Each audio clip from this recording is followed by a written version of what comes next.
Bună, dragii mei, și bine ați venit în bucătăria mea. Astăzi vreau să vă fac o foarte bună rețetă de covrigi cu susan, cu drojdie. De data aceasta nu-i voi face fierți, o să revin cu o altă rețetă și mai bună, ca la mama lor acasă. Și aici am 500 de grame de făină albă, unde voi pune o linguriță de sare, direct în făină, nu are absolut nimic.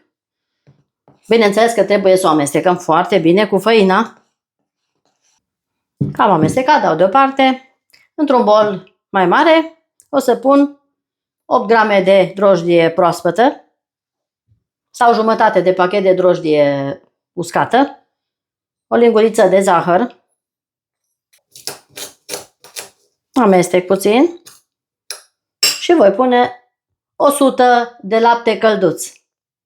Vom folosi de data aceasta numai lapte.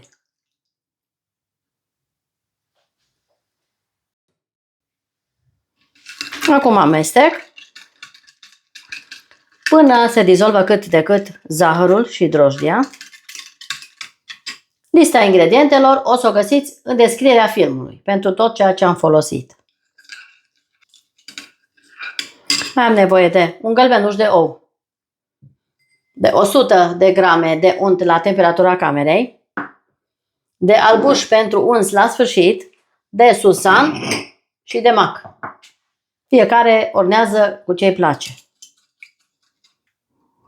Acum voi turna drojdia cu laptele direct peste făină.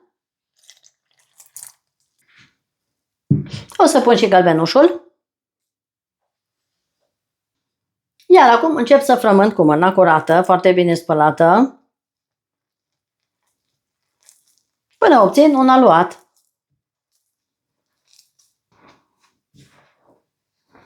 Am obținut un aluat nisipos, așa trebuie să fie, ceva interesant, o rețetă interesantă. Acum voi pune 100 de unt și frământ până se dizolvă absolut tot untul, până se integrează în făină. Deci trebuie să frământăm până ne rezultă un aluat moale și nelipicios. Dacă oul este mai mic, gălbenușul, mai trebuie să mai adăugăm eventual puțin lapte, încă 20-30 de ml sau în funcție de făină. Trebuie să vă iasă așa un aluat foarte, foarte bun cu unt. Așa ceva trebuie să vă iasă. Foarte bun pentru covrigi. Cel mai bun.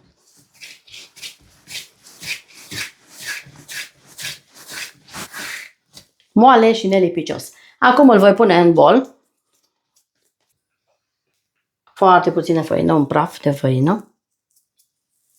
Și îl voi lăsa la crescut într-un local până își dublează volumul. Și ne vedem în curând.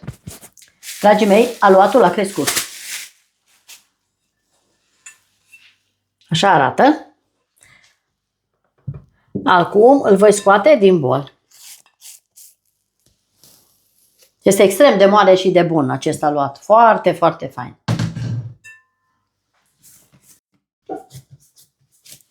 Acum o să scot puțin aerul. Foarte moale. Excelent. Încercați cu mare încredere această minunată rețetă, pentru că este super bună. O să împart în două. Pun o parte de masă și îl voi întinde. Îl voi tăia încă o dată în două. Pun deoparte.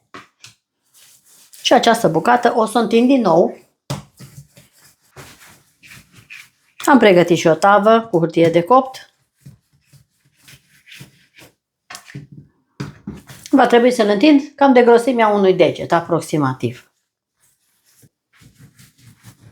Am întins o șuviță lungă de grosimea unui deget. Acum această bucată o voi tăia în 3 bucăți, aproximativ egale.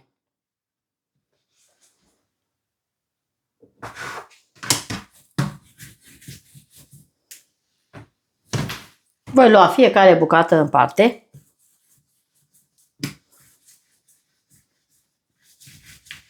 Și o vom mai întinde încă puțin. Pentru a fi puțin mai lung. Acum luăm așa arată și îl voi împleti de 2 ori și voi uni capetele. Așa arată covrigii mei. Acum îl pun în tavă. Strâng bine capătul și îl voi așeza în tavă, pur și simplu. Acum iau următorul și tot așa. Îl voi întinde mai subțire și îl voi împleti de 2 ori și unesc capetele. Așa arată covrigul meu. Foarte bine. Acum a 3-a bucată. Acum aici dați lungimea care o doriți. Eu așa îi fac pe toți. Unesc capetele și îl voi pune în tavă. Și tot așa fac până termin toți covrigii de aranjat în tavă. Acum fac și ultimul covrig. Am întins bine și în 2 de 2 ori și fac așa. Am făcut și mai mari și mai mici, n-are importanță, eu vreau mai multe dimensiuni. Așa arată, foarte bine arată. Aceștia sunt covrigi cu drojdie nefierți. O să vă fac și fierți data viitoare. Așa arată, foarte bine arată. Covrigii mei arată așa. Acum îi voi lăsa să crească din nou până își dublează volumul. După care voi continua. Îi las circa 40 de minute până o oră, cât este necesar, câteva minute acolo. Și revin în curând. Dragii mei, covrigii mei au crescut foarte bine. Așa arată covrigii mei. Au crescut fain. Acum am albuș de ou pe care îl voi bate cu o furculiță. Încingem cuptorul la 180 de grade Celsius. Pun și puțină sare în albuș. Un praf de sare, nu foarte multă, pentru că este mai gustos. Acum voi unge fiecare în parte cu albuș. Să vedeți ce covrigi facem noi aici. Super fain. Super moi, super buni. Super gustoși. Totul la superlativ. Sunt minunați acești covrigi. Încercați cu încredere rețeta. Și să-mi scrieți cum v-a ieșit rețeta mea.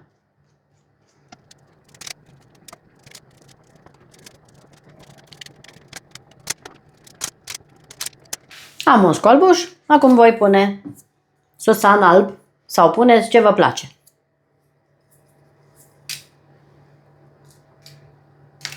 O să pun pe toată suprafața.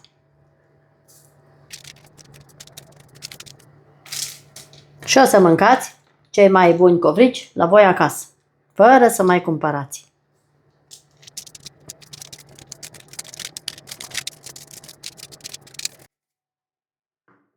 Am să pun și puțin mac pe cei mici, peste susan.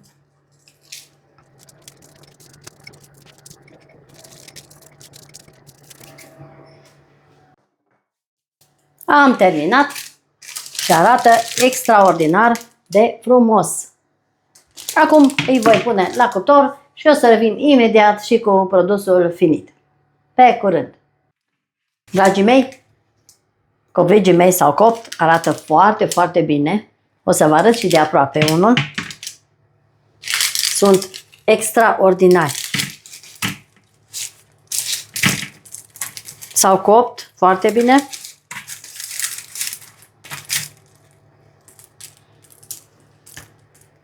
Așa arată minunații mei covrigi. Mega delicioși. Și pe față și pe spate sunt foarte copți. Sunt extrem, extrem de moi. Și nu vă mai spun gustul. O să mâncați cei mai buni covrici făcuți la voi acasă. Nu mai cumpărați niciodată din magazin. Categoric nu mai cumpărați. Ascultați aici. Deci au o crustă super bună. Așa că încercați cu mare încredere această rețetă. Este extraordinar de bună. Moi, pufoși, aerați. Foarte, foarte bună rețeta aceasta de covrigi de casă. Am tăiat unul în interior ca să-l vedeți. Deși nu trebuie tăiat pentru că este foarte fierbinte. Eu l-am tăiat pentru a vă arăta cât este de pufos. Se desface bucată-bucată. Incredibil de delicios. Eu vă sfătuiesc să puneți un unt de mare calitate, 82 grăsime, să nu puneți margarină sau alte derivate ca să vă iasă exact. Dacă aveți ou mic, puneți 2 gălbenușuri în loc de 1. Dacă mai necesită puțin lapte sau depinde și de făină, ca să vă iasă aluatul, ați văzut cum am făcut eu, urmăriți video de la cap până la sfârșit pentru a vedea modul de preparare al acestor delicioși covrigi. Crocanți în exterior și foarte, foarte buni în interior. Puteți să-i tăiați, să-i umpleți cu ce doriți, la micul dejun, la cină, cum doriți. Așa că vă invit la covrigi. Mulțumesc frumos că ați fost alături de mine până la finalul acestei bune rețete. Dacă aveți gusturile mele, încercați. Până la un nou video, eu vă spun toate cele bune. Pe curând!